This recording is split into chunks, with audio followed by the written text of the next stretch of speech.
Hello friends, welcome to my YouTube channel. आज हम लोग देखेंगे जो सीरीज चलता आ रहा है प्रैक्टिस सेट, जो भी है इंपॉर्टेंट क्वेश्चन क्लास 10th के लिए जो एग्ज़ाम होने वाले हैं 2022। लेकिन उससे पहले क्या, जो भी तीन पहले जो वीडियो मैं अपलोड कर चुका हूँ, प्रोवाइड करवा चुका हूँ आप लोगों को। तो अगर वो वीडियो आप लोग नहीं देखे हैं तो क्या करें आप, मैं डिस्क्रिप्शन में लिंक दे दूंगा, उससे जाके आप पहले वो 2-3 जो भी वीडियो हैं वो आप क्या कर ले, देख ले वहाँ से। क्योंकि वहाँ से देखते अगर आइएगा तो बहुत से ऐसा क्वेश्चन है जो आपको मैच होने लगेंगे, यानी कि मिलने लगेंगे, जो एक ही तरह के होंगे। ठीक है, तो वो पहले आप देख लीजिए। ठीक है, और ये सब देखिए, ये सब फार्मूला हम जब भी यहाँ पे दे रहे हैं, आप वो सारे के सारे क्या रखें, मतलब क्लिक कर दें यहाँ पे, आप क्या रखें, इसको रखें। ठीक है, याद रखें और मतलब रिवीजन करते रहें बार बार इस फार्मूला को। ये अगर ये सब सारे फार्मूला चाहिए तो मेरा टेलीग्राम जो चैनल है वो वहाँ पे ज्वाइन कर ले आप, मैं लिंक डिस्क्रिप्शन में दे दूँगा। ठीक है, उसका जल्दी से ज्वाइन कर ले। ठीक है, चलिए स्टार्ट करता है इसका सेशन। देखिए कह रहा है क्या, क्वेश्चन नंबर 1 कर रहा है, यदि साइन थीटा बराबर कोस थीटा, तो कह रहा है कि साइन थीटा कोस थीटा कहाँ बराबर होता है, साइन थीटा कोस थीटा कहाँ बराबर होता है। यानी कि देखिए, ये जो 45 डिग्री पे दोनों क्या होता है, बराबर होता है। यानी कि साइन 45 डिग्री के भी वैल्यू होगा ना, वो कितना होगा, 1 कितना होता है, √2। और साइन, अब हम लोग कोस कितना, और क्या सॉरी क्या, कोस कितना, कोस 45 = कितना भी होता है, 1 कितना, √2 होता है। समझ में आ गया बात। तो ये दोनों क्या होते हैं, बराबर होते हैं। कहाँ पे कोस, कहाँ पे, ये 45 डिग्री पे। जैसे मैं यहाँ देखिए, साइन 45 डिग्री की वैल्यू कितना, 1/√t। ठीक है, और कोस 45 डिग्री की वैल्यू भी कितना है, 1/√2 है। समझ में आया, तो दोनों इक्वल है ना। कहाँ पे, तब 45 डिग्री पे दोनों क्या है, इक्वल है, तो यही से इक्वल दोनों है। समझ में आ गया बात। तो ये जरूरी है याद रखना। देखिए अब कह रहा है कि एक वृत्त का व्यास कितना दिया हुआ है, यानी कि जो वृत्त के जो व्यास दिया हुआ है वो दिया हुआ है कितना, वो व्यास कितना दिया हुआ है, वो दिया है 14 सेंटीमीटर। तो त्रिज्या क्या होता है, तो त्रिज्या होता है, वो होता है क्या, व्यास बटा में 2 होता है। तो व्यास कितना है, 14 बटा में 2 करेंगे कितना होता है, 7 सेंटीमीटर।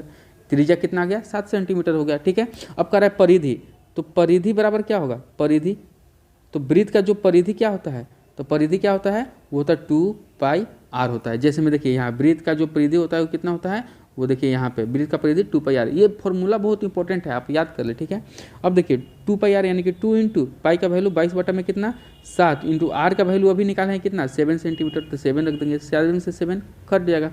तो यानी कि 22 से 2 में गुना करेंगे कितना हो जाएगा, 44 सेंटीमीटर। यानी कि 44 सेंटीमीटर क्या होगा, आपका आंसर हो जाएगा। ठीक है, तो यहाँ पे ये सब फॉर्मूला अगर नहीं याद रहेगा तो नहीं बना पाइएगा आप। ठीक है, चलिए नेक्स्ट क्या है, कह रहा है कि दो बिंदुओं के बीच की दूरी, यानी कि यहाँ जो दोनों बिंदुओं के बीच की दूरी आपको क्या करना है, निकालना है।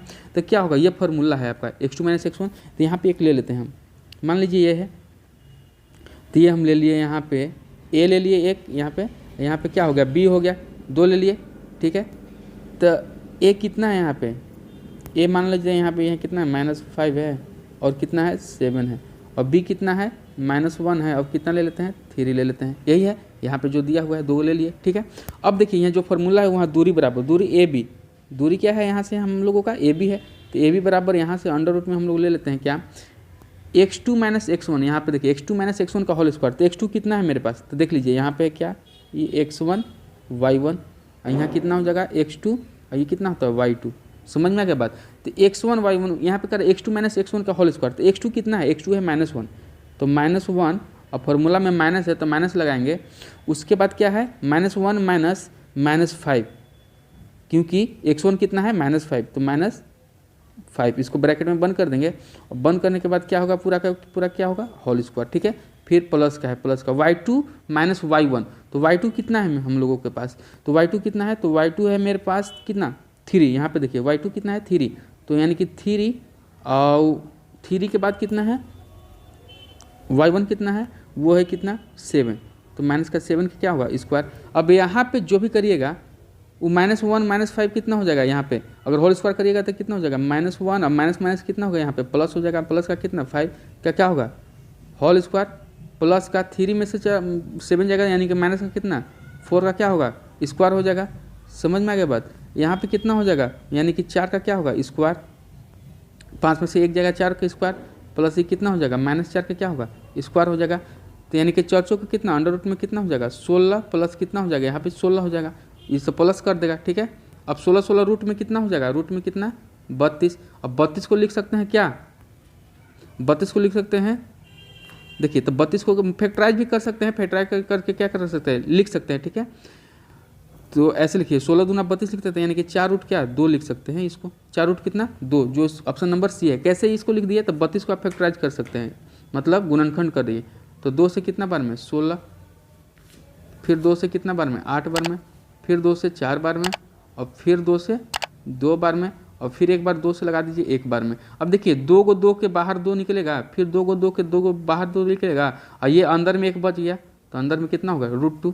ठीक है, तो 2 दूना कितना 4 रूट कितना 2। समझ में आ गया ऐसे, तो ये सब आपका ऐसे होता है। ठीक है, चलिए अब कह रहा है कि द्विघात समीकरण इतना के मूल समान है। मूल समान है तो क्या होगा, मूल समान होगा। देखिए भाई, मूल कब समान होता है, देखो तो यहाँ पर कंडीशन फॉल है कि d बराबर 0 जब करेंगे ना, तब क्या होगा, समीकरण का वास्तविक और समान होता है। मूल क्या होता है, समान होता है। वास्तविक होता है और मूल कैसा होता है, समान होता है। d बराबर 0 पे, यानी कि d बराबर कितना पे 0 पे, d बराबर 0 होना चाहिए। लेकिन d बराबर क्या लिख सकते हैं फॉर्मूला में, b² - 4ac, तो क्या b² - 4ac बराबर में क्या 0।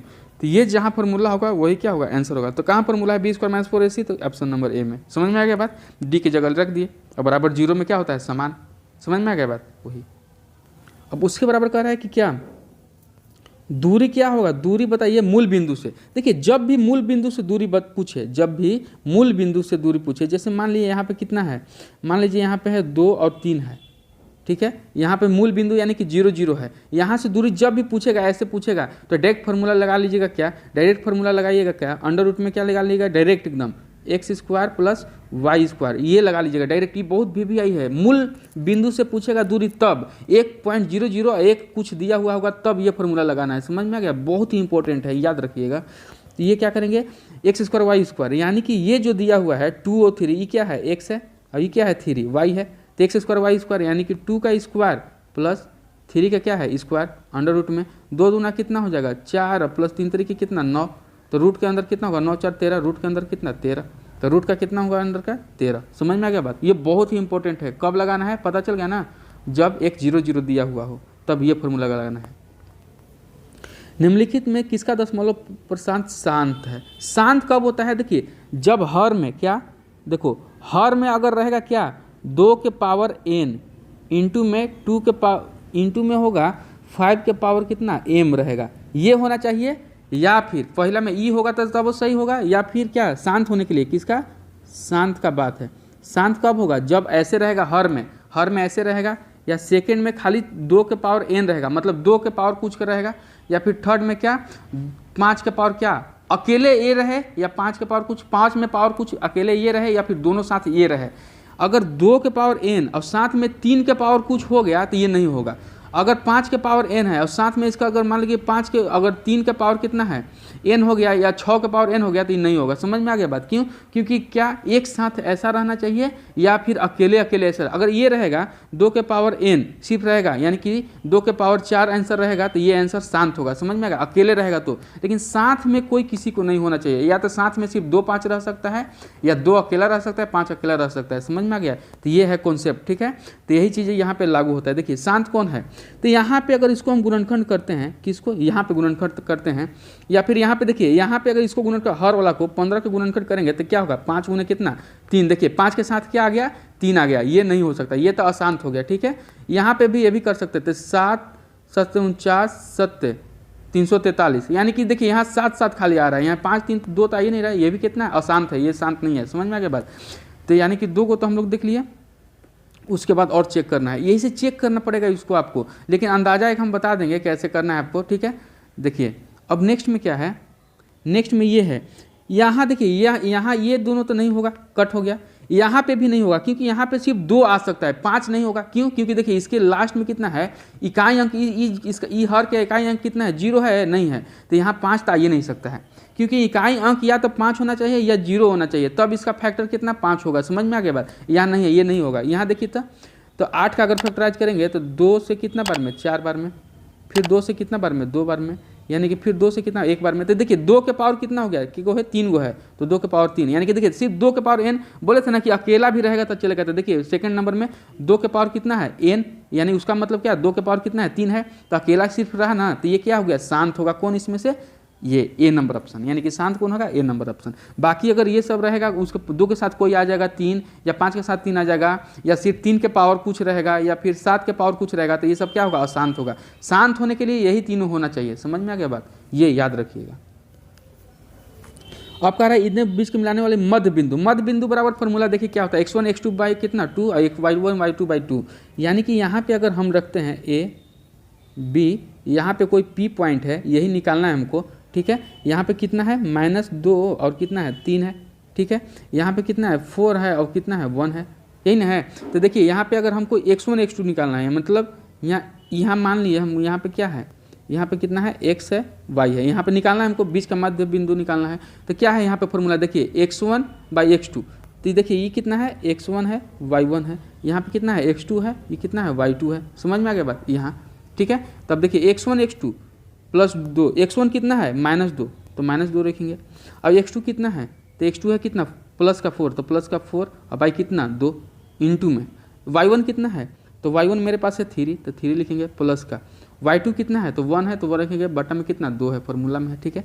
अब देखिए 4 में से 2 जाएगा तो कितना बच जाएगा 2, बाई कितना 2 इंटू में, ये कितना 3 1 कितना हो जाएगा 4, बाई कितना 2 2, ये कितना हो जाएगा 2, ई कट एक बार में कट जाएगा, ये कितना 2 बार में कट जाएगा, यानी कि 1 और कितना 2, एक इसका वैल्यू कितना आ गया 1 और कितना आया 2 आ गया। समझ में आ गया बात। तो 1 2 जिसमें होगा वही होगा ऑप्शन, ठीक है। ये पिछले भी जो भी प्रैक्टिस हुआ है, पिछले वीडियो में भी बहुत ही सब आया है, ठीक है। तो ये आप बहुत सी अच्छे से कर रहे हैं सब, ये एक बार प्रैक्टिस कर लीजिएगा, कुछ भी नहीं छूटने वाला है। अब देखिए करें लंबवृत्तीय त्रिज्या की, जब लंबवृत्तीय एगो लंब है, मतलब है लंबवृत्तीय मतलब होता है बेलन, बेलन का कार्य क्या है, बेलन जिसकी त्रिज्या r दिया हुआ है, ऊंचाई दिया है h, तो वक्रपीठ क्षेत्रफल बोल रहा है। तो वक्रपीठ क्षेत्रफल क्या होता है, तो देखिए वक्रपीठ क्षेत्रफल होता है, बेलन का वक्रपीठ क्षेत्रफल होता है 2πrh, तो 2πrh कौन है, बी ऑप्शन। आप फॉर्मूला जब तक नहीं याद रखिएगा कुछ नहीं होने वाला है, ठीक है। आप रखें जितना मेंसुरेशन का जितना भी है क्षेत्रमिति टोटल। अब रखिए सेक 60 डिग्री का वैल्यू कितना होता है, सेक 60 डिग्री का वैल्यू कितना होता है, तो देखिए सेक 60 डिग्री का वैल्यू कितना होता है 2 होता है। यहाँ पे देखिए सेक 60 डिग्री का वैल्यू कितना होता है 2, सी नंबर ऑप्शन। तो आप इसको याद रखना है, टेबल को भी हम लगा रहे हैं इसका मतलब। अब कह रहा है क्या कि सार व अंतर, क्या कह रहा है इसमें सार व अंतर, तो इसमें से क्या हो सकता है, इनमें से सभी, क्या मारेंगे हम लोग इसमें से, इनमें से सभी। क्यों, क्योंकि धनात्मक भी हो सकता है ऋणात्मक भी। मान लीजिए अगर 4 में से 2 गया तो 2 बच रहा है, ये 2 में से -4 भी जा सकता है ना, तो -2 हो सकता है। समझ में आ गया। और 2 में से 2 जाएगा कितना 0, यानी सब कुछ हो सकता है। सार्वंतर डी जो आता है सार्वंतर, वो इस सभी में आता है। समझ में आ गया बात, इनमें से सभी होगा। अब कह रहा है क्या 5 प्लस में 3√2 क्या होगा, इसमें से अपरिमेय संख्या होता है, क्योंकि रूट लगा हुआ है भाई, अपरिमेय संख्या होगा, ठीक है। चलिए अब निम्न में से कौन अभाज्य, अभाज्य वो होता है कि सिर्फ वो क्या से कटे, अपने आप, एक और अपने आप से कटे, एक और अपने आप से कटे। तो जैसे में 3 क्या है, 1 से कटेगा और अपने आप सिर्फ 3 से कटेगा और किसी से कट ही नहीं सकता है। समझ में आ गया बात है। उसी प्रकार अगर मान लीजिए हम 7 को, तो 1 से कटेगा और अपने आप से 7 से कटेगा और किसी से नहीं कटेगा। उसी प्रकार इसमें देखते हैं, तो देखिए ये तो 4 से कटेगा, 2 से कटेगा, 14 से कटेगा, तो ये तो नहीं हुआ अभाज्य, ठीक है। ये भी देखिए 3 से कट गया, 13 से कट गया, अपनों से कट गया, 1 से कट गया, तो ये भी नहीं हो सकता। यानी कि 71 कौन है, 71 जो है 1 से कट सकता है और क्या अपने आप से कट सकता है और किसी से 71 नहीं कटता है। समझ में आ गया। 63 ये तो भाई ये 9 से कटेगा, ये क्या 7 से कटेगा, और फिर ये तो फिर जो भी कटेगा 1 से भी कटेगा, खुद से भी कट सकता है। समझ में, ये तो बहुत हो गया। सिर्फ वो क्या 1 से अपने आप से कटे उसको क्या अभाज्य संख्या कहते हैं, ठीक है। अब कह रहे निम्नलिखित में से कौन अपरिमेय नहीं है, अपरिमेय कौन नहीं है, तो ये √25, क्योंकि इसका वर्गमूल निकल जाएगा। √25 के वर्गमूल जो होगा वो कितना हो जाएगा 5 हो जाएगा। समझ में आ गया बात। तो ये अपरिमेय नहीं है, बाकी सब इसका कोई रूट नहीं निकल सकता, ये सब क्या है अपरिमेय है। समझ में आ गया बात। अब कह रहा है निम्नलिखित में से परिमेय संख्या का दशमलव प्रतिशत शांत है, कौन शांत है, यानी कि कौन जो है जिसका हर 2n या 2 कितना 5 में आ रहा है, या फिर 2 खाली n, या फिर 5 के पावर खाली n में आ रहा है, ये कौन चेक करना है। तो इसमें तो देखेंगे क्या, तो 5 × 3, इसके साथ 3 आ रहा है, नहीं हो सकता। नहीं तो 2 और 5 सिर्फ आना चाहिए हर में। इसका हर का देखते हैं लेके 160 का, तो 160 के लेंगे ना, तो ये आंसर हो जाएगा कि इसमें सिर्फ क्या होगा 2 होगा, इसमें क्या होगा 2 होगा। इसमें देखेंगे तो क्या होगा 5 तो आएगा, 2 तो आएगा, लेकिन 3 भी आएगा इसमें, लेकिन ये नहीं होगा। इसमें देखिएगा तो इसमें क्या आएगा 5 आ रहा है, क्या आ रहा है 7 भी आ रहा है, इसमें भी नहीं होगा, क्योंकि ये क्या है इसमें सिर्फ 2 आ रहा है। तो सिर्फ 2 वाला भी ले सकते हैं, देखिए यहाँ पे ना। चलिए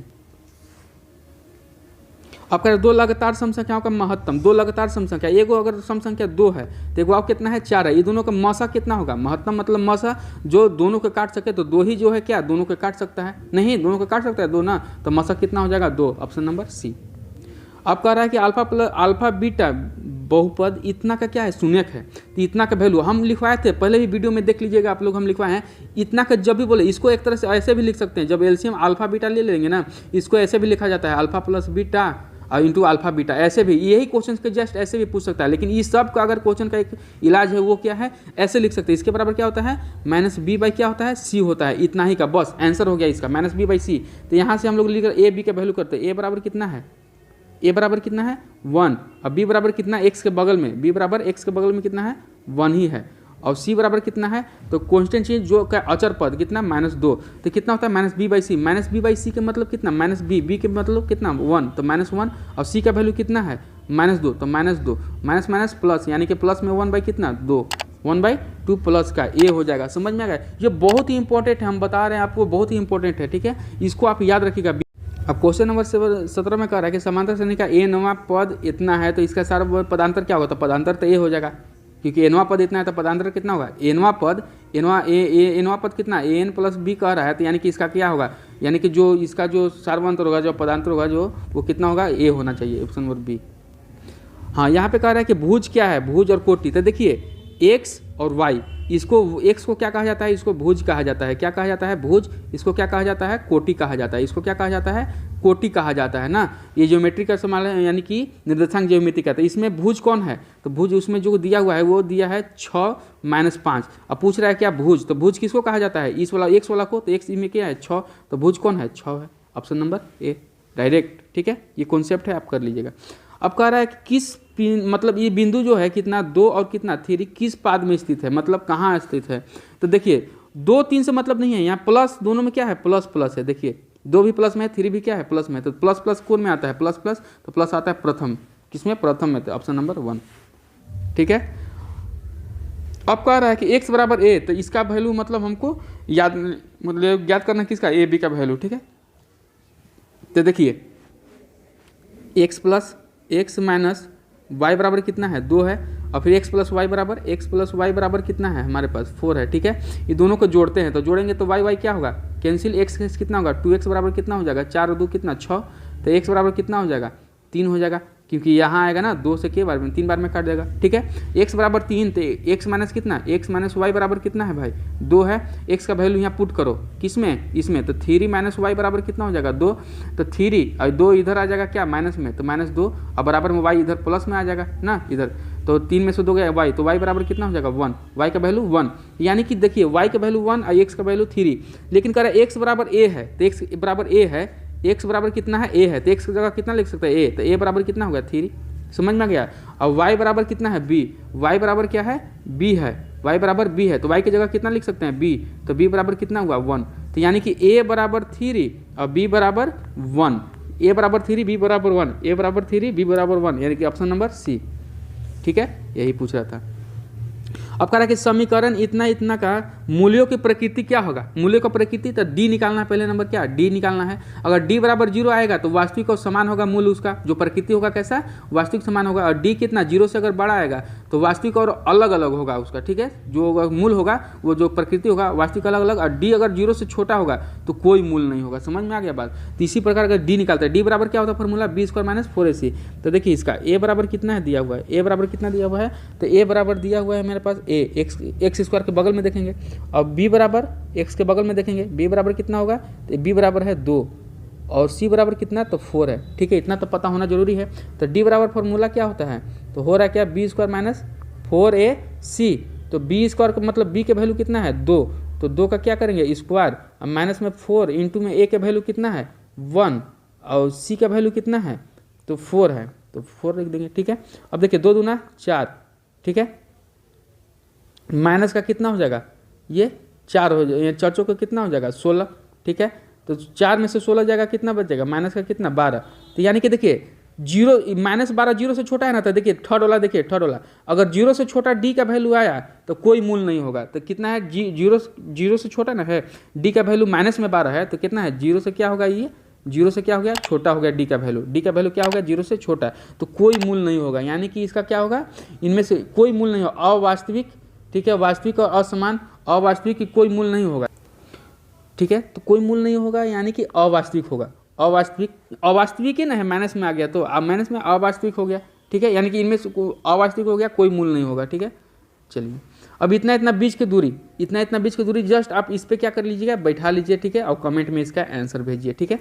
चलिए बता चुका हूँ इसलिए अब ये भी है, जस्ट वैसी है, ये प्रैक्टिस के लिए आपको प्रैक्टिस करना है। जब ये बता चुके हैं ऐसा क्वेश्चन, जब ये फॉर्मूला पर क्या करना है, सिर्फ इसको बैठा देना है, अब ये कमेंट में भी लिखना है, ठीक है।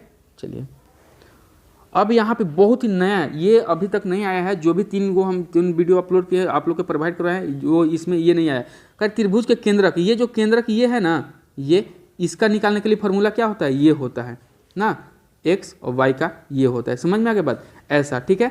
तो देखिए यही त्रिभुज है, त्रिभुज में मान लीजिए कि ये कितना दे दिया है, कोई मान लो यहाँ पे ए कितना दिया है, 2 4 दे दिया है, ठीक है। अब ये कितना दिया है 0, ये कितना दिया है 6, और यहाँ कितना दिया है, सी में कितना दिया है, सॉरी सी में ना था वो, एक मिनट, ए दे दिया है इतना, ए की जगह, अब बी की जगह 0 6, यहाँ की कितना लिख देंगे 0 कितना 6 लिख लेते हैं। अब सी की जगह कितना है 4 1, तो 4 और -1, कोई दिक्कत, यहाँ तक कर लेते हैं, 4 -1 हो गया। लेकिन अब कह रहा है क्या, तो त्रिभुज के केंद्रक के निर्देशांक, तो केंद्रक के निर्देशांक बराबर फॉर्मूला होता है x1 x2 x3। तो देखिए यहाँ x1 y1 होता है, ये x2 y, यहाँ x2 y2 और x3 y3, समझ में आ गया बात। तो x1 प्लस x2, तो x1 x2 कितना है, x1 कितना है यहाँ पे 2 है, और x2 कितना है यहाँ पे 0 है, तो यानी कि 2 + 0, और x3 कितना है, तो x3 कितना है 4 है, तो प्लस कितना 4 और y कितना 3, समझ में आ गया बात। एक और क्या है, एक और है यहाँ पे, एक मिनट, एक और है यहाँ पे, वो है ये, तो एक हो गया, ठीक है। अब यहाँ पे y बराबर लिखेंगे, y वाला लिखेंगे, तो y के पार्ट क्या, y1 y2 y3, तो y1 y2 y3 के जोड़ लेते हैं हम लोग, तो y1 4, यहाँ पे y1 कितना 4 और 6 और -1, यानी कि 4 + 6 -1 बटा में कितना है 3 है, समझ में आ गया बात, बटा में कितना है 3 है। तब देखिए ये 4 यहाँ पे हो गया, यहाँ पे कितना था 2 था ना, तो 4 2 कितना 6 बटा में कितना 3, यहाँ पे देखिए 6 4 10 में से गया कितना 9 बटा में कितना आ गया 3, 3 दूना 6, 3 तिया के 9, यानी कि 2 और कितना 3 आ गया, तो 2 3 इसका क्या होगा केंद्रक होगा, ये बीच वाला जो पॉइंट होगा वो कितना होगा 2 और 3 हुआ, समझ में आ गया बात, 2 और 3 हुआ, तो 2 3 कहाँ है, B number option, B number option में हो गया आपका। चलिए ये आप याद रखिएगा, बहुत ही इंपॉर्टेंट, अभी तक नहीं आया था, ये बहुत ही इंपॉर्टेंट, आप याद करिए। हाँ अब कह रहा है क्या 26 में, क्या कह रहा है क्या कि 2 समकोणिक त्रिभुजों की संगत भुजाओं का अनुपात सदैव समान रहता है, ठीक है। यह कथन किसने कहा था, ये कहा था थेल्स ने, ये कौन कहा था, थेल्स, ये याद रखिएगा, ये थ्योरम पर डायरेक्ट थेल्स कहा था। अब कह रहा है क्या कि 2 वर्गों किसी त्रिभुज की 2 वर्गों के योग तीसरी भुजा के वर्ग के बराबर है। देखिए इसमें कह रहा है, जो मान लीजिए एक ट्रायंगल हम लोग ले लेते हैं, जैसे ये है 2 वर्गों की, मतलब अगर मान लीजिए अगर ये कितना है a है, ये कितना है a b c, तो AC स्क्वायर बराबर क्या होता है, मान लीजिए AB square plus BC square, AB square plus BC square, ये कब होता है, ये कब होता है, ये कब होता है, ये हमको बताइए। तो ये होता है कब, जब ये कितना होता है, ये 90 डिग्री होता है, ये क्या होता है 90 डिग्री होता है। तो वही बता सम्मुख कोण इसका कितना होगा, तो 90 डिग्री, क्योंकि ये क्या समकोण त्रिभुज में होता है ना ये चीज़, ये कब होता है समकोण त्रिभुज में, तो कितना होता है 90 डिग्री रहेगा तब, कि 90 डिग्री के सामने वाला क्या होगा, कर्ण हो जाएगा, क्या कर्ण, तो कर्ण के स्क्वायर बराबर यानी कि AC के स्क्वायर बराबर लंब के स्क्वायर प्लस आधार के स्क्वायर, समझ में आ गया बात। तो वही कितना होगा, ये 90 डिग्री होगा, ये चीज़ याद रखिएगा। अब ये कह रहा है क्या कि दोनों त्रिभुज क्या है, समरूप है, यहाँ पे दोनों के दोनों त्रिभुज क्या है, समरूप है। और जब समरूप है तो यहाँ पे दे दिया गया है इसका, देखिए ये त्रिभुज जैसे समरूप है, ठीक है। तो देखिए इसका क्षेत्रफल, तो देखिए जब भी ऐसे मिलेगा तो देखिए दोनों त्रिभुज, तो क्षेत्रफल 1 बट्टा में क्षेत्रफल 2 बराबर में क्या हो जाएगा, ये दोनों का क्या त्रिभुज 1 त्रिभुज 2 जो भी इसका है ना, इसका क्या होगा क्षेत्रफल, यानी कि जो भी इसका होगा, इसका साइड जो भी है, एगो के ए है मान लो साइड, एगो के बी है, इसका क्या होगा स्क्वायर होता है, समझ में आ गया बात।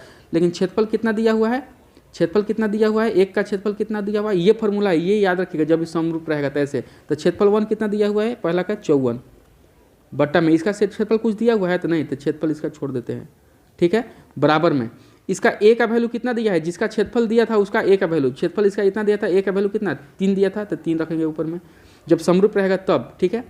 और बी का वैल्यू कितना दिया है 4, तो 4 रखेंगे, कोई दिक्कत नहीं ना, तो ऐसे ही छोड़ दो। अब इसको क्या है, यहाँ पे स्क्वायर था तो स्क्वायर कर देते हैं, कोई दिक्कत। अब देखो यहाँ पे क्या होगा, 54 के 54 छोड़ देंगे, यहाँ पे कितना हो जाएगा क्षेत्रफल, तो क्षेत्रफल हो जाएगा 3 तरीके कितना 9 और 4 के कितना 16, समझ में आ गया बात। अब देखो अब यहाँ पे जो होगा क्षेत्रफल यहाँ पे जब लिखेंगे तो देखिए ये 54 क्या है, ये ऊपर क्या में है, गुना में है, तो इधर आएगा तो क्या भागा में आ जाएगा, नहीं समझ में आ गया बात। या फिर इसको ऐसे भी लिख सकते हैं क्या, 9 बटा में कितना 16 है, 16 लिख देंगे, ठीक है।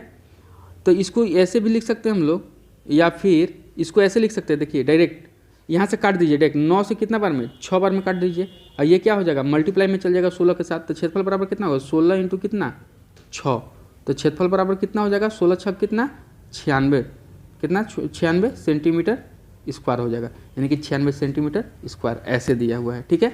तो ऐसे आप ये डायरेक्ट फार्मूला ये याद कर लो, रट लो इस चीज़ को, समझ में आ रहा बात, डायरेक्ट रट लो।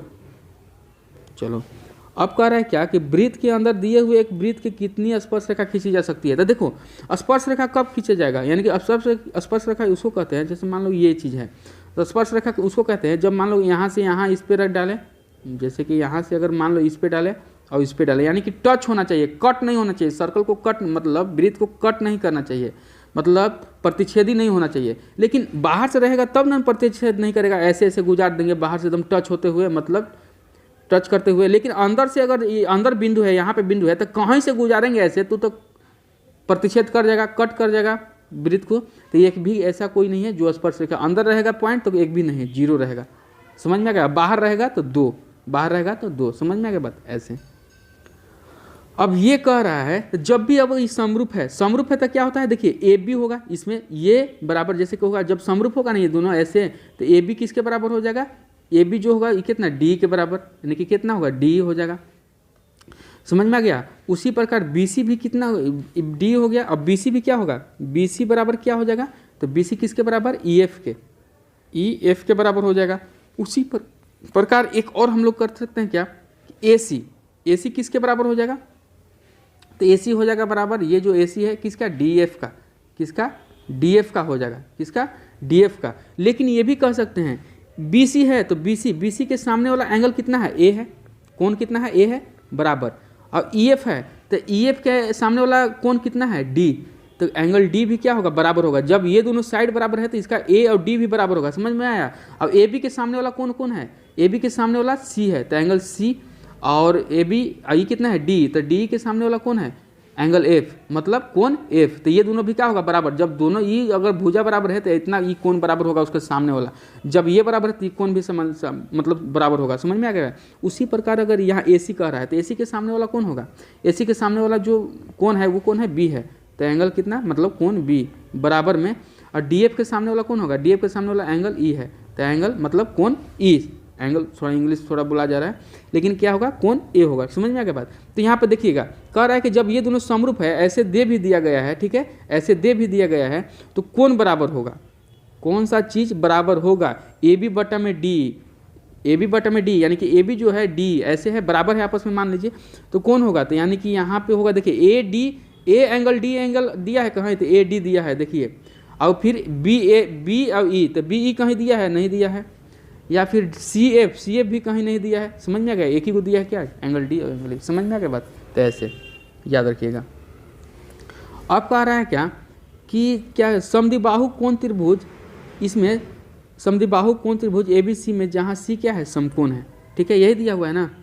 चलिए तो इसमें क्या करना है, समद्विबाहु, देहु मतलब दो समान है, ये अब ये क्या है समान है, यानी कि ए सी बराबर में क्या है बी सी है, ए सी बराबर में बी सी, यानी कि दोनों का आपस में बराबर है। लेकिन कह रहा है सी क्या है समकोण है, सी पे समकोण है, तो ए बी स्क्वायर बराबर क्या होगा, ए बी स्क्वायर बराबर, तो देखो ए बी क्या है, ये क्या है कर्ण, क्या है कर्ण है, तो कर्ण के स्क्वायर बराबर क्या होता है, कर्ण का स्क्वायर बराबर क्या होता है लंब का स्क्वायर, क्या लंब का स्क्वायर प्लस आधार का स्क्वायर, ये नहीं होता है। तो कर्ण कितना है ए बी है, तो ए बी की स्क्वायर बराबर लंब कितना है ए सी है, तो ए सी की स्क्वायर प्लस आधार कितना है, BC है, तो BC के क्या कर सकते हैं, स्क्वायर कर सकते हैं। AB के स्क्वायर तो AB के स्क्वायर। अब देखो तो बाबू यहाँ पे AC बराबर BC है ना, AC बराबर क्या है, BC है, तो ये रख सकते हैं हम लोग AC की जगह BC, या BC की जगह क्या AC रख सकते हैं, नहीं तो BC की जगह क्या लिख सकते हैं, AC। तो यहाँ AC के क्या स्क्वायर प्लस यहाँ पे क्या लिख सकते हैं, AC स्क्वायर। कोई दिक्कत है, AC स्क्वायर लिख सकते हैं ना जी यहाँ पे। तो AC हमको क्या कर सकते हैं, लिख सकते हैं। अब देखो AB स्क्वायर क्या होगा यहाँ पर AC 2AC स्क्वायर हो जाएगा, नहीं तो वही पूछ रहा था कि AB स्क्वायर की जगह क्या लिख सकते हैं, तो 2AC स्क्वायर लिख सकते हैं। कि सम द्विबाहु कह रहा था, द्विबाहु मतलब दोनों भुजा बराबर है, ये तो हो नहीं सकता क्योंकि ये तो करना है। समझ में आ गया बात ऐसे। तो चलिए बाकी नेक्स्ट वीडियो में लेके आते हैं, ठीक है, इतना ही काफ़ी है। इतना मतलब 31 क्वेश्चन का ये वीडियो है, आपको प्रोवाइड करवा रहा हूँ। और पूरा अच्छा से रिवीजन करिए और देखिए, ठीक है, चलिए।